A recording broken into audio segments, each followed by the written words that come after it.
Hoje, nós temos já aqui para a gente falar sobre recrutamento e seleção. Então, eu gostaria de primeiro mostrar a capa do livro da nossa entrevistada, que é esse aí, olha. Recrutamento, Seleção e Competências, publicado pela editora Atlas. E a nossa convidada de hoje é professora, dá aula em várias escolas, é a professora Márcia Regina Banoff. Professora Márcia, muito obrigado aqui pela gentileza, pela participação aqui no Mundo Corporativo. Eu que agradeço a oportunidade de poder participar. Professora Márcia, a gente já conversou aqui com várias pessoas na área de recrutamento, gestão de talentos, etc., inclusive com diretores dessas áreas de grandes empresas, tipo Ambev e outras. Né? Mas acho que é a primeira vez que a gente está tendo a oportunidade de fazer uma pergunta para uma pessoa que pode, por exemplo, falar com o microempresário, o pequeno empresário, a pessoa que muitas vezes tem uma pequena loja ou tem uma pequena indústria, e quem faz o recrutamento, quer dizer, o departamento de seleção é ela mesma, quer dizer, o gestor da loja, o dono do negócio, né, do empreendimento, ele geralmente é a pessoa que faz contratação. Então eu gostaria que você dissesse para a gente o seguinte: é possível eu aprender, eu também sou leigo, um beabá para que eu, por exemplo, no meu pequeno negócio possa escolher as melhores pessoas para trabalhar comigo aqui ou não? Ah, sim, sem sombra de dúvidas. Bom, em primeiro lugar, né? Na empresa de pequeno porte, normalmente é o próprio dono dela que faz a seleção de pessoal, ou então ele atribui a um funcionário do departamento pessoal ou a um funcionário que exerce outras funções administrativas para que exerça o papel do profissional de seleção de pessoal. O grande problema é que nem o próprio dono e nem este profissional que ele designou conhece ou sabe lidar com ferramentas de recrutamento e seleção de pessoal. Então, assim, se existe um ponto básico, é que tanto o dono, né, dessa empresa ou as pessoas que ele designar para exercer esse papel, que eles sejam capacitados, que procurem capacitação por meio de consultoria, enfim, né, que possa treiná-los para exercer essa função. Então, o que nós observamos é que, na maioria das vezes, eles fazem pelo bom senso, né? Por aquilo que eles observam. Pelo feeling, eu pelo acho. Feeling, né? Pelo feeling, né? Então, por exemplo, todo mundo acha que é muito fácil ser entrevistador, é muito fácil você estar sentado aí e formular perguntas. Mas não é bem assim que a coisa funciona. Então, por exemplo, de repente você pega uma pessoa que quase não fala, e você vai ter que tirar dessa pessoa para que sua entrevista ela obtenha os resultados desejados. É a mesma coisa, então ele precisa ser capacitado para poder extrair dos seus candidatos, das pessoas que estão querendo entrar na sua organização, essa compatibilidade que a pessoa deve ter com a organização. Né? Por quê? Porque quando você faz uma seleção que é incompatível, o que nós podemos observar é que você tem perdas, tanto do lado da empresa como do lado do candidato. Você tem perdas porque muitas vezes você acaba selecionando uma pessoa que não se adapta ou está inadequada para aquele cargo. Né? Provavelmente vai ter que demitir essa pessoa, contratar outra. Então, assim, é um custo muito grande você selecionar, você gasta com a seleção e você gasta com verbas rescisórias e outras. Né? E do lado do profissional também, né? Que se ele persiste em ficar numa empresa em que ele não tem uma certa compatibilidade, essa pessoa começa a ter aquilo que nós chamamos de sofrimento psíquico. Né? Ela começa a brigar com o travesseiro todos os dias pela manhã, quando ela começa a se preparar para ir ao trabalho, começa a ficar uma pessoa mais chata, né? Uma pessoa negativa, enfim, né? O sofrimento vai tomando conta dessa pessoa. Então, assim, ganha a empresa, ganha o candidato, principalmente se for contratado, se ele passar por um processo em que as pessoas saibam de fato escolher. Agora, professor Márcio, estou lembrando assim, estou vendo você falar, me lembro, por exemplo, assim, de ter visto numa oficina de uma loja, assim, na vitrine, precisa-se de balconista, né? Ou num bar, preciso de um atendente, ou preciso de um barman, ou numa outra loja estava escrito, preciso de costureira. Né? Quer dizer, quando ocorre assim esse anúncio que eu estou precisando de alguém, esse contato é imediato, ou seja, eu estou precisando trabalhar com um barman, vi lá uma plaquinha, preciso de barman, eu imediatamente entro, não levo currículo, não levo nada, não é verdade? Aí eu pergunto, quem é o dono aqui do bar? Ele diz, olha, o dono do bar é o senhor ali. Aí eu vou lá falar com ele e falo, olha, eu estou interessado em trabalhar aqui no seu estabelecimento. Quer dizer, é uma coisa quase que imediata, né? Como é que eu me preparo, agora estou falando do lado do dono do bar, para me avaliar, para saber se eu sou aquela pessoa, vamos dizer assim, adequada né, para chegar lá atrás do balcão e atender corretamente os clientes, encantar os clientes? Como é que eu faço? Pois é, é aí que nós precisamos dessa capacitação, né? Nós não temos, eu vejo muito, o hábito de realmente pesquisar a empresa que você vai trabalhar, verificar a compatibilidade dela, independente do porte da empresa. Tá? Então, assim, nós vamos percebendo a falta dessa preocupação, principalmente pela qualidade de resposta que nós vamos recebendo dos candidatos. Né? Então, você percebe que tem uma preocupação muito maior. Como você disse, eu passei por ali, eu estou disponível, e de repente eu vejo uma placa, uma divulgação e me candidato a. E muitas vezes não são nem profissionais daquela área, né? Esse que é o grande problema de passar na porta, verificar e entrar. Né? Eu estou precisando de um emprego, pego a qualquer coisa. Acaba indo. Né? Então, assim, nós precisamos realmente desenvolver uma cultura de maior preocupação com relação o candidato com relação à empresa que ele está buscando para poder exercer suas atividades profissionais, assim como, né, principalmente essas empresas que são pequenas, desenvolver, se capacitar para poder verificar se então, de fato você acha que é um risco eu colocar na porta da minha loja, ou do meu bar, ou do meu restaurante, uma plaquinha de precisa-se? Olha, porque eu preciso saber quem é aquela pessoa, preciso, como tem aqui, do RG, etc. Na verdade, porque, lógico que eu acredito no que a pessoa está me dizendo. Mas eu digo, preciso comprovar se aquilo que ela está dizendo realmente é verdade. É melhor um outro processo menos arriscado? É muito arriscado eu contratar assim, uma pessoa de repente? Ou não? Bom, a placa ainda ela é usual, né? Geralmente para profissões mais como veloquista, ajudante de caminhão, enfim.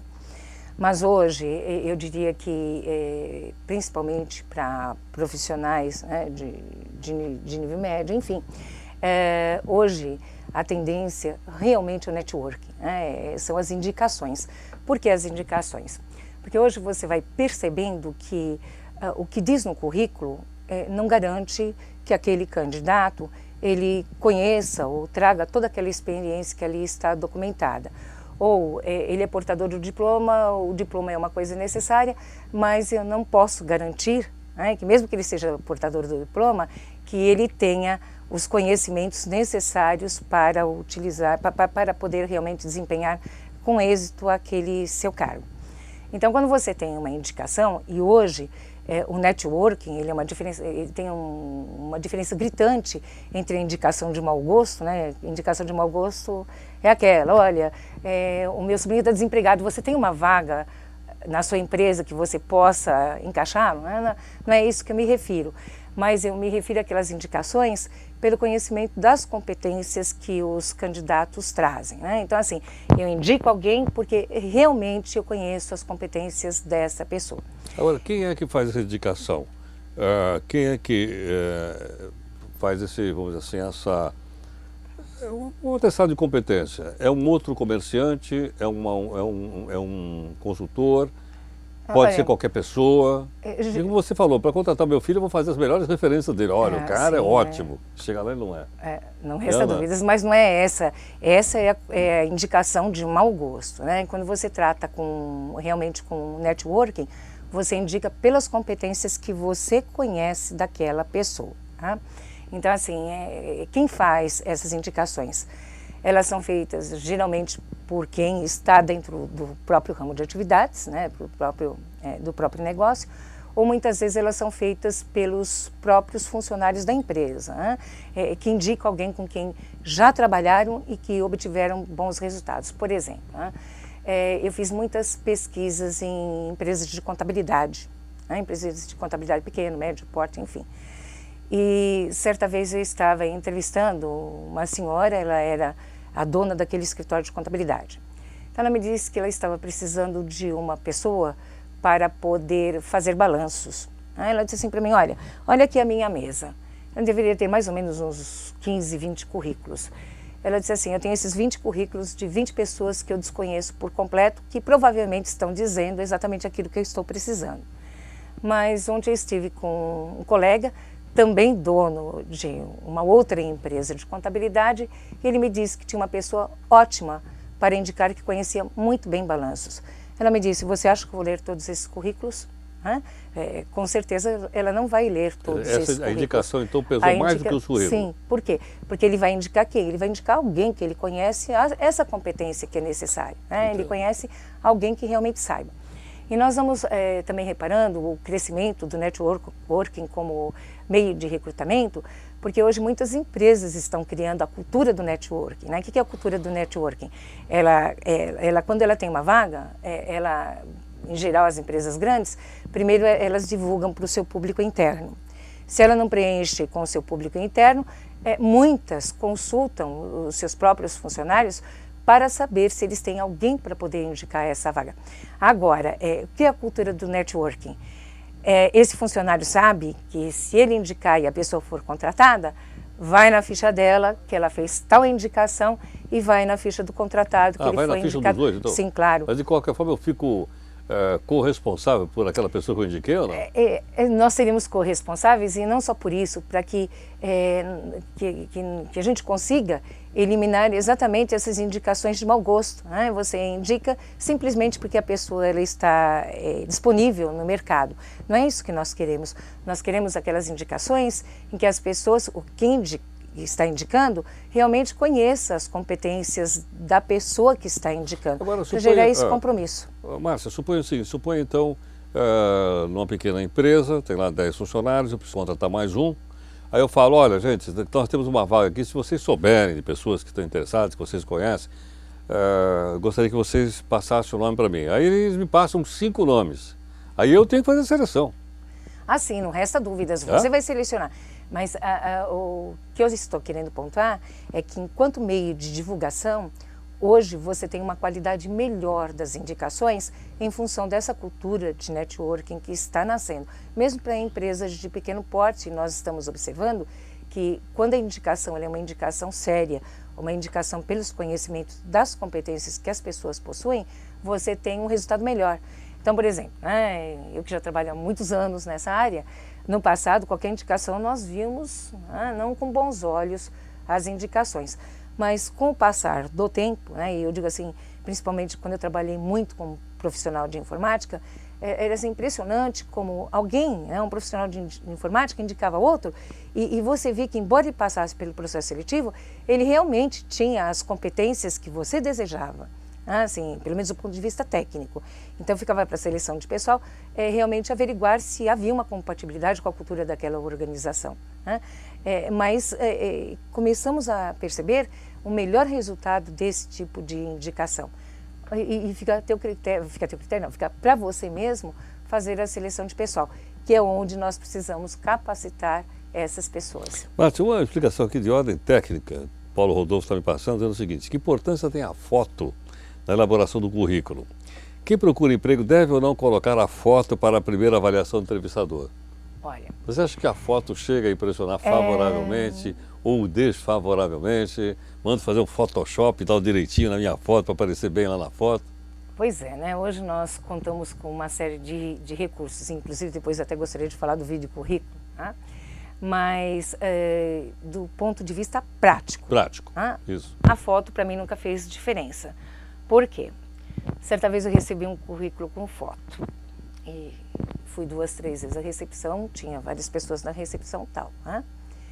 E a recepcionista, ela interfonou e disse, olha Márcia, a sua candidata já está esperando há algum tempo. Eu falei assim, nossa, mas eu passei ainda há pouco pela recepção, eu vi a foto da moça. Nossa, não tinha absolutamente nada, não havia correspondência, dava a impressão que a foto era de uma outra pessoa. Sei, quer dizer, era uma daquelas fotos que a gente tirou quando a gente tinha mais jovem. Era mais jovem. Claro, não está batendo com o meu visual atual. Bate, eu só envelheço, não sei o que acontece. Para algumas profissões, eu acho assim que a foto até ela tem um peso. Por exemplo, se você for contratar uma modelo, um modelo, enfim. Mas para a vasta gama de profissionais que estão buscando uma colocação no mercado, hoje você tem tudo muito bem trabalhado e que na maioria das vezes, não representa aquela realidade. Até proibido por lei, né? Lembra aqueles anúncios, procura-se moça de boa aparência, moço de boa aparência, lembra disso ou não? Sim. Isso passa a ser proibido, porque isso é discriminatório, né? Nem fale. Hoje nós temos que tomar muito cuidado realmente com as questões que são discriminatórias. Então, assim, de qualquer maneira, a foto nunca me trouxe referência alguma, mesmo quando não havia tanta preocupação com as questões éticas. Quando você explicou direitinho aqui pra gente, né, essas indicações, quer dizer, do chamado networking, as pessoas então lá do meu grupo indicam, etc. Mas isso também não pode cair naquele extremo de eu indicar meus amigos? Por isso que a gente procura fazer a cultura do networking, né? E você procura um certo comprometimento. Então, nas empresas em que essa cultura está sendo disseminada, os próprios profissionais, o público interno, ele já sabe da sua responsabilidade para com as indicações que ele vai fazer. Então, assim, se não der certo, ele não fica numa situação confortável em relação à empresa. Mas estou vendo aqui no seu livro Recrutamento, Seleção e Competência, que nós estamos mostrando aí, publicado pela editora Atlas também. Márcia, nesse livro tem alguma coisa específica a respeito do currículo ou não? Tem. Eu coloco sempre, em todo o livro, eu coloco exemplo de ficha de solicitação de emprego, exemplos de mapeamento de competência, exemplos de currículo. Você pega um currículo mais simples e um currículo mais sofisticado, um currículo de um executivo, por exemplo. E dou algumas dicas, né, para o selecionador, o que ele deve observar em cada tópico do currículo, né, se ele deve ou não pedir para a pessoa uma carta de apresentação, né, para verificar qual é o diferencial que essa pessoa coloca, para verificar como ela se porta quando ela escreve uma carta. Enfim, eu coloco sim, eu dou ideias da construção do currículo e da análise do currículo. Não só do currículo, mas também da entrevista, principalmente da entrevista comportamental. Então, assim, independente do nível profissional, eu sempre vou estar rastreando o comportamento daquela pessoa. Então, tudo aquilo que ela me diz, eu tenho a oportunidade de verificar se, de fato, o que ela está me dizendo é compatível com o seu perfil. Então, assim, nunca eu trabalho com questões amplas. Ou se eu jogo uma questão ampla, eu vou, em cima dessa questão ampla, eu vou jogar uma questão comportamental. Então, você pergunta qual foi a decisão mais difícil que você já tomou na sua vida. E isso não é uma questão só para executivo, não. Inclusive para quem nunca trabalhou. Nós tomamos decisões a cada momento. Então, me interessa qual é a estrutura que essa pessoa vai me apresentar. Então, assim, vários pesquisadores hoje trabalham com aquilo que nós chamamos de CAR, contexto, ação e resultado. Então, assim, ela me deu o contexto naquilo que, dentro da pergunta, ela me deu a ação, ela me deu o resultado. Então, por exemplo, certa vez eu entrevistei um gerente que ele me disse que quando ele entrou naquela organização, as coisas eram muito complicadas e que em pouco tempo, em 4 meses, a empresa já teve assim, muitos resultados na redução de conflitos, inclusive nos próprios resultados financeiros da empresa. Muito bem, ele me deu o contexto e me deu o resultado, mas ele não me disse o que foi que ele fez, que é o que mais me interessa. E aí a perícia do entrevistador, no sentido de buscar, muito bem, você me disse que quando você entrou ali era uma bagunça total e que havia muitos conflitos e que depois de 4 meses esses conflitos foram minimizados e os resultados foram melhores. Mas o que foi que você fez para poder chegar nesse resultado? É isso que eu vou buscar. Falando aqui de um gerente, mas mesmo o jovem que está procurando emprego, ele pode me dar essa sequência. Posso entender então que numa entrevista como essa, você vai ter que me convencer que aquilo que você fez realmente é importante. Ele vai ter que, o meu candidato, ele vai ter que me mostrar o que ele fez em função das questões que eu estou colocando. Porque nós temos assim uma tendência muito grande em falar de contextos ou em falar em resultados, mas pula-se a parte mais importante, o que você fez para poder obter. Porque quando essa questão não é parte do seu repertório, ele tem dificuldade, ele não consegue descrever o que ele fez para que a situação melhorasse. Essa pergunta você acha que é uma pergunta vital? Não é essa pergunta, mas dentro do contexto. Dentro dos contextos que você pode fazer, não se pode esquecer também sobre liderança, sobre tomada de decisão, sobre conflitos, enfim, o que você quiser pesquisar, mas sempre observar se a pessoa colocou o contexto, a ação dela, qual foi a ação dela dentro desse contexto para o resultado que ela coloca. Agora, quando, que eu vou verificar. Quando você falou até de questões comportamentais e emocionais, obviamente, estão embutidas nisso. Sim, isso não resta dúvida. Por exemplo, se eu estou contratando você para ser vendedor da minha loja, eu tenho que saber se você é uma pessoa que gosta de conversar com outras pessoas. E se tem essa habilidade, por sinal, não, porque não é, por exemplo, ficar, olha, vou contratar você para ser digitador, então eu fico aqui eu e a minha máquina. Agora, se eu for falar com o público, eu tenho que avaliar para ver se essa pessoa realmente tem facilidade e gosta, né? Porque tem pessoa que não gosta. Não gosta, como é que você vai falar com o público? Sim. Então, é aí que a entrevista comportamental, ela vai me ajudar. Porque eu vou buscar, eu vou pontuar no discurso do meu candidato, eu vou pegar dessas questões que nós estamos conversando, o que tem de comportamental. Então, por exemplo, eu lido muito bem com o público. Eu já tive problemas assim de conflitos em que eu consegui me sair muito bem. Muito bem, se teve problema de conflitos com o cliente, então relate como foi esse conflito e como você solucionou o conflito, porque o que me interessa é verificar suas ações em tudo aquilo que ele disse. Porque as ações é que vão me mostrar se de fato tudo aquilo que eu li no seu currículo ou na sua ficha ou no seu discurso comprovam realmente que faz parte do seu repertório. Agora, pelo que eu estou entendendo, né, na sequência de raciocínio que você está fazendo, a entrevista na seleção e no recrutamento é vital.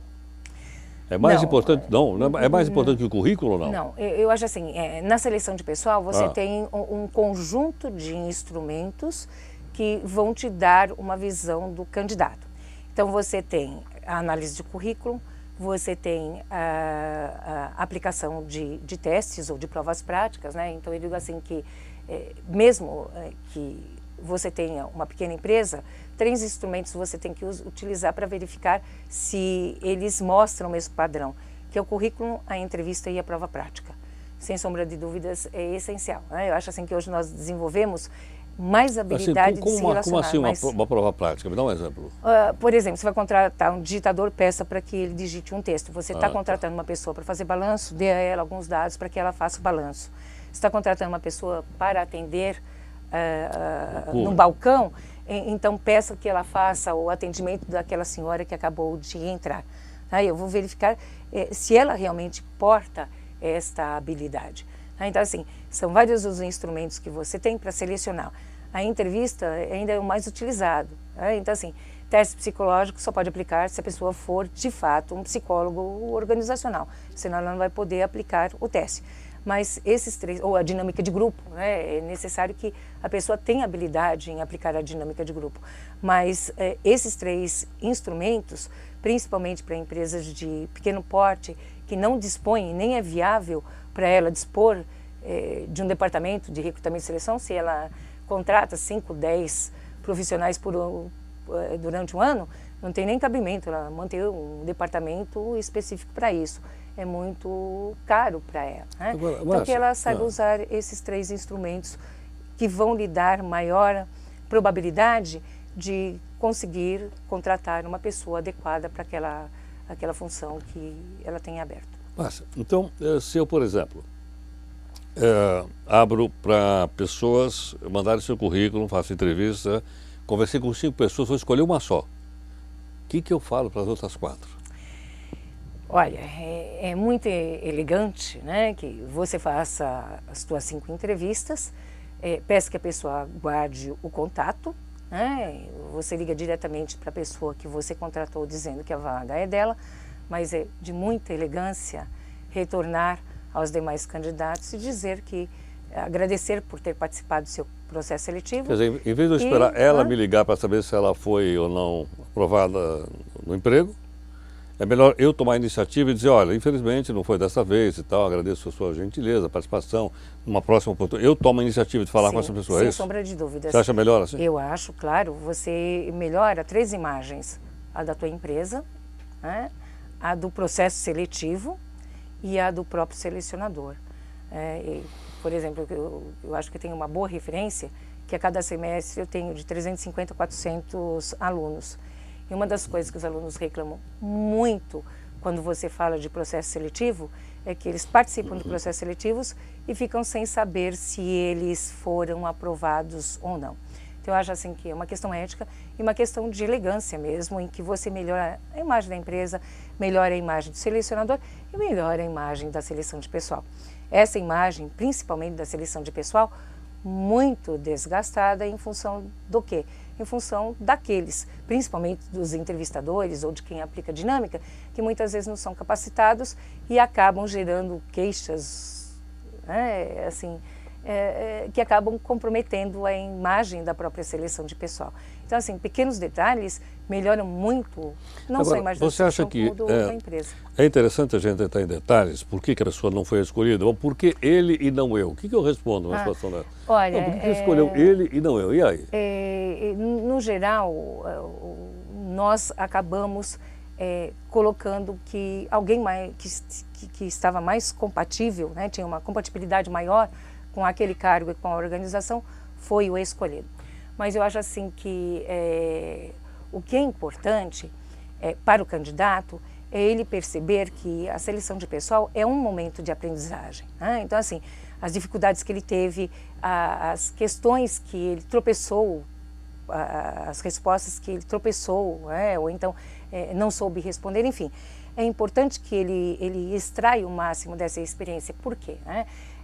Porque se ele levar em consideração, principalmente se ele passou por um selecionador que tem a habilidade de selecionar, e eu vou me focar particularmente na entrevista, que é o instrumento mais utilizado na seleção de pessoal, independente do porte da empresa, para quê? Para que ele perceba o seu próprio perfil, para que ele possa traçar o seu perfil. Por quê?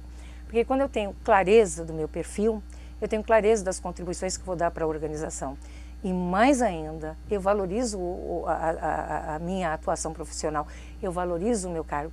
Então nós vamos percebendo assim que a pessoa que tem clareza do seu perfil, que valoriza o seu cargo, que ela visualiza as contribuições que ela vai dar para a organização, são aquelas pessoas que são mais motivadas.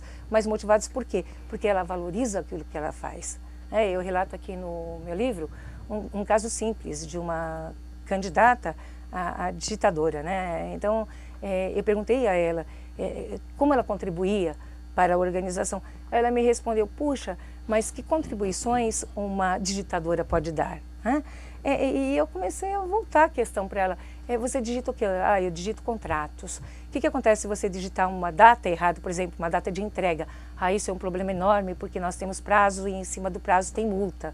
Então, assim, se a empresa levar a ferro e fogo o que eu digitei errado, pode comprometer a empresa. Se você coloca um zero a mais no produto, ou faltar durante uma semana, enfim, olha, para mim foi assim, claro que ela entrou na seleção pessoal de uma maneira e saiu de outra, porque parece que foi a primeira vez que ela conseguiu dar valor para a sua atividade profissional, né?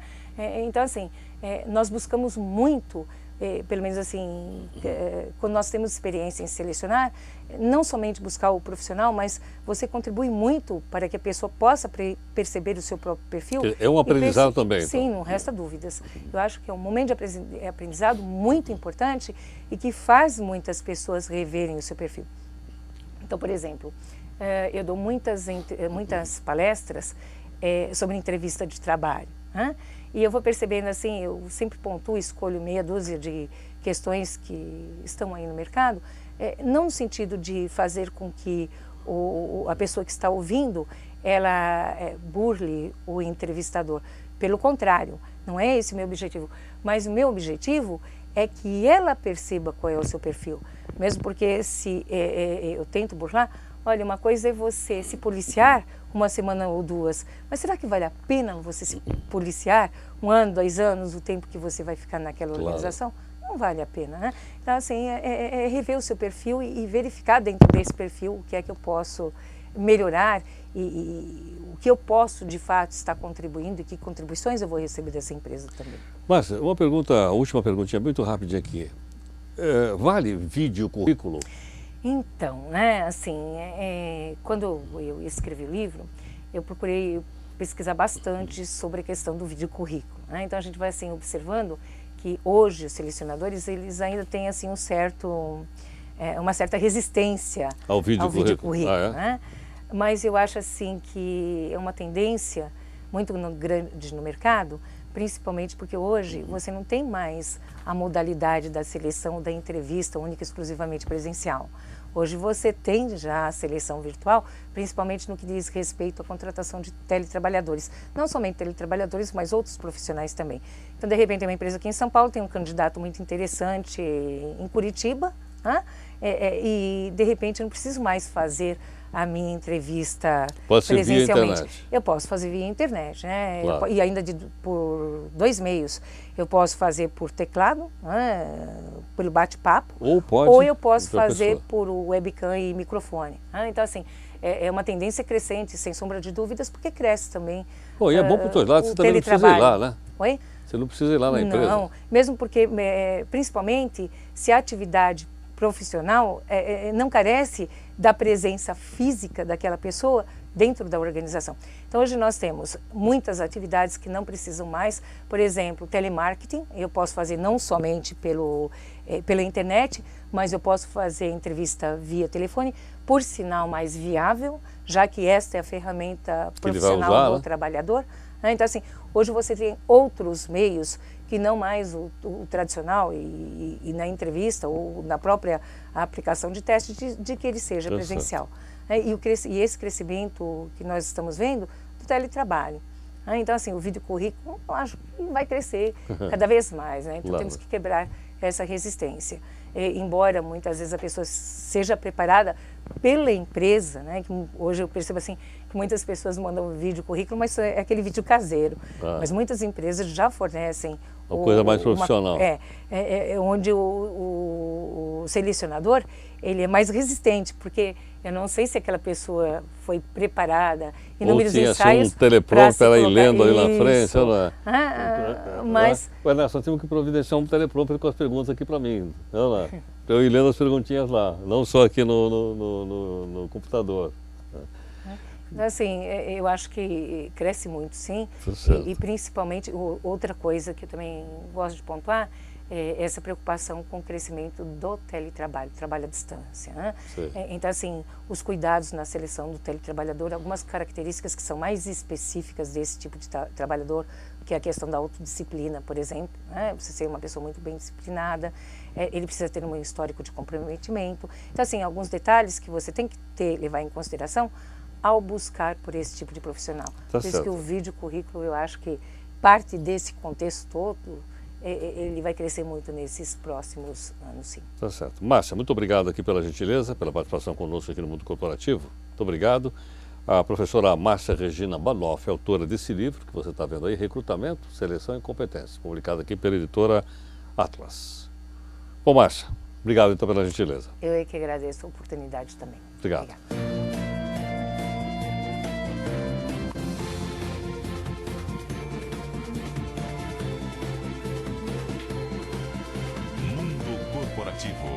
Com Heródoto Barbeiro.